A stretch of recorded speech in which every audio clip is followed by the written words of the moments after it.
Hi friends, welcome to Neha food stories. ഞാൻ ഇന്നിവിടെ ഉണ്ടാക്കുന്നത് KFC മോഡൽ പോപ്കോൺ ചിക്കൻ. ഇത് വളരെ ഈസി ആയ ഒരു ചിക്കൻ ഫ്രൈ ഐറ്റമാണ്.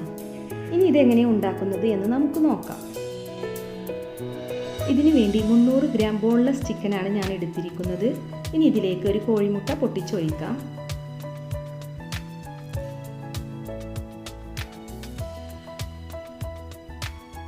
ഒരു ടീസ്പൂൺ പെപ്പർ പൗഡർ, വെളുത്തുള്ളി ഇഞ്ചി പേസ്റ്റ് 2 ടേബിൾ സ്പൂൺ, 1/4 ടീസ്പൂൺ മഞ്ഞൾപ്പൊടി,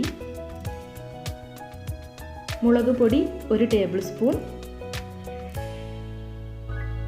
ആവശ്യത്തിന് ഉപ്പ്, ലെമൺ ജ്യൂസ് 1 ടീസ്പൂൺ. ഇനി ഇതെല്ലാം നന്നായി ഒന്ന് മിക്സ് ചെയ്യണം. അതിനുശേഷം ഫ്രിഡ്ജിൽ ഒരു അരമണിക്കൂറെങ്കിലും വെക്കണം.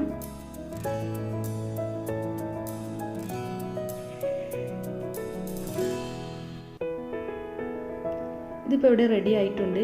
ഇനി നമുക്ക് ഇതിലേക്കുള്ള കോട്ടിംഗ് റെഡിയാക്കി എടുക്കാം.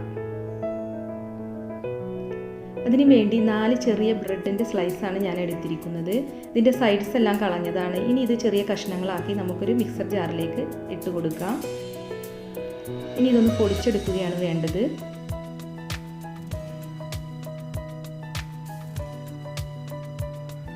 ഇതിവിടെ നന്നായി പൊടിച്ചെടുത്തിട്ടുണ്ട്. ഇനി ഇതൊരു പാത്രത്തിലേക്ക് മാറ്റാം.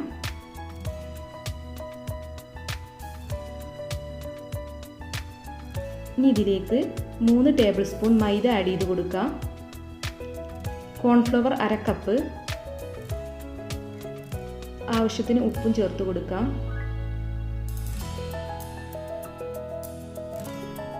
ഇനി ഇതെല്ലാം നന്നായി ഒന്ന് മിക്സ് ചെയ്യണം. ഇനി നമ്മൾ നേരത്തെ മാരിനേറ്റ് ചെയ്ത് മാറ്റി വെച്ചിട്ടുള്ള ചിക്കൻ ഇതിലൊന്ന് കോട്ട് ചെയ്തെടുക്കണം. അതിനുശേഷമാണ് ഫ്രൈ ചെയ്തെടുക്കേണ്ടത്. നന്നായി കോട്ട് ചെയ്തെടുക്കണം. ഓരോന്നും കോട്ട് ചെയ്തതിന് ശേഷം മാറ്റി വെക്കാം. ഇപ്പോൾ ഞാൻ എല്ലാം ചിക്കൻ പീസും കോട്ട് ചെയ്തെടുത്തിട്ടുണ്ട്. ഇനി ഇതൊന്ന് ഫ്രൈ ചെയ്തെടുക്കണം. അതിനുവേണ്ടി ചൂടായ പാനിലേക്ക് ഓയിൽ ഒഴിച്ചു കൊടുക്കാം. അത്യാവശ്യം ഓയിൽ വേണ്ടി വരും. ഡീപ്പ് ഫ്രൈ ആണ് ചെയ്യേണ്ടത്. എണ്ണ ഇവിടെ ചൂടായിട്ടുണ്ട്. ഇനി ഇതിലേക്ക് ചിക്കൻ പീസ് ആഡ് ചെയ്ത് കൊടുക്കാം. ഗോൾഡൻ ബ്രൗൺ നിറമാകുന്നത് വരെ ഫ്രൈ ചെയ്തെടുക്കണം.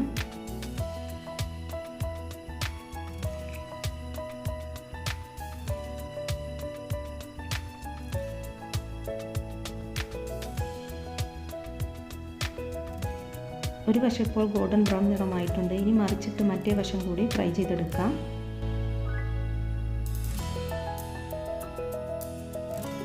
ഇപ്പോൾ ചിക്കൻ ഇവിടെ ഫ്രൈ ആയി വന്നിട്ടുണ്ട്. ഇനി ഇതൊരു സ്ട്രെയിനറിലേക്ക് മാറ്റാം.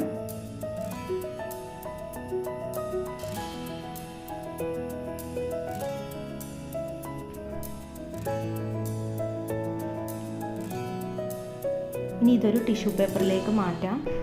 നമ്മുടെ ചിക്കൻ ഇവിടെ ക്രിസ്പും അതേസമയം സോഫ്റ്റുമായിട്ടാണ് വന്നിരിക്കുന്നത്. ഇനി ഇതൊന്ന് എക്സ്ട്രാ സീസണിങ് ചെയ്യണം. ഈ സ്റ്റേജ് വേണമെങ്കിൽ ഒഴിവാക്കാം. അതിനുവേണ്ടി ഞാനിവിടെ 1/2 ടീസ്പൂൺ റെഡ് ചില്ലി പൗഡർ എടുത്തിട്ടുണ്ട്. ഇതിലേക്ക് ഒരു പിഞ്ച് ഒറിഗാനോ ആഡ് ചെയ്ത് കൊടുക്കാം. ഒരു നല്ല ഫ്ലേവറിന് വേണ്ടിയാണ് ഇത് എടുത്തിരിക്കുന്നത്. ഇനി ഇതിൻ്റെ മുകളിലേക്കായി സ്പ്രിങ്കിൾ ചെയ്ത് കൊടുക്കാം. ഇനി ഇതെല്ലാം കൂടി നന്നായി ഒന്ന് മിക്സ് ചെയ്യണം. ഇത് നല്ലവണ്ണം മിക്സായി വരണം. ഇപ്പോൾ നമ്മുടെ പോപ്കോൺ ചിക്കൻ റെഡി ആയിട്ടുണ്ട്. ഇത് ചൂടോടെ തന്നെ സെർവ് ചെയ്യാം. ഇത് വളരെ ഈസിയായി ഉണ്ടാക്കാൻ പറ്റുന്നൊരു റെസിപ്പിയാണ്. അതേസമയം വളരെ ടേസ്റ്റിയുമാണ്. എല്ലാവരും ഇത് ട്രൈ ചെയ്ത് നോക്കണം. ഞാനിതിവിടെ ടൊമാറ്റോ കെച്ചപ്പിൻ്റെ കൂടെയാണ് സെർവ് ചെയ്യുന്നത്. ഇതെല്ലാവർക്കും ഇഷ്ടപ്പെടുമെന്ന് വിചാരിക്കുന്നു. ഈ വീഡിയോ ഇഷ്ടമായിട്ടുണ്ടെങ്കിൽ എൻ്റെ ചാനൽ സബ്സ്ക്രൈബ് ചെയ്യണം, ഷെയർ ചെയ്യണം. ഇനിയും ഇതുപോലുള്ള അടിപൊളി റെസിപ്പിയുമായി നമുക്ക് വീണ്ടും കാണാം. Thanks for watching my